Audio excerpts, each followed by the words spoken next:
This week on What Works for Me, we got Terry Drury, and you gotta love him. This guy does it right, and the attention to detail is what makes him so successful. Being able to spray herbicides and to control weed invasion is critical to the success of a food plot, and it's a missing link that most people don't go the extra mile to do. And the whole inside corner concept is brilliant. When you think about looking at your whole property, and you've got an opportunity to be kind of like a landscaper, and come in and create where you want to hunt and plant to the tree. That's something that Mark and Terry are famous for. And you can make a deer be where you want him to be.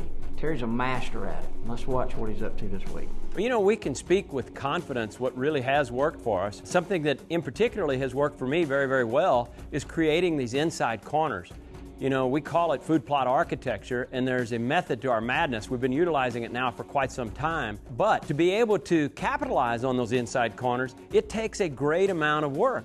And there's a certain amount of maintenance that goes into it. You know, it's one thing to conceptualize it and then go ahead and plant it, but there's some routine maintenance that goes along with it, and that's spraying. Key to the crops is keep the weeds out of them, you know, no matter what you're doing, because the weeds are sucking nutrients and moisture and everything out of the soil, so a little bit of a hassle to hook up the sprayer, but this thing's pretty slick. And to be able to spray those, you have to wait for the opportune times to go in there and spray, whether it be corn or whether it be beans. But you go in at a certain time of the year, you spray it, you make sure the weeds stay down, you hope that you get the annual rainfall amounts that are necessary to get the optimum amount of growth that you're looking for, and then whenever the fall does finally arrive, you've got that inside corner. You've got a difference in elevation between a higher plant, like a corn plant, and a lower plant, like a bean plant. If you would happen to have high deer numbers in your area, then by all means, you know that your beans are going to be eaten down when it comes time to do some replanting in the fall.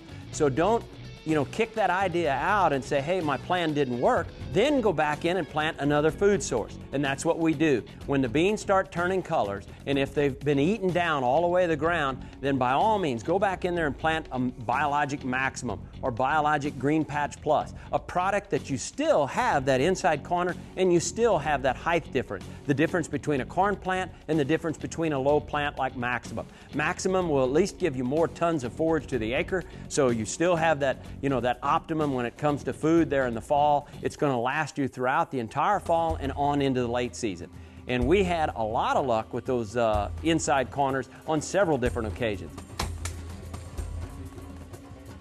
And one particular evening, I was able to harvest quite a few does out of one tree.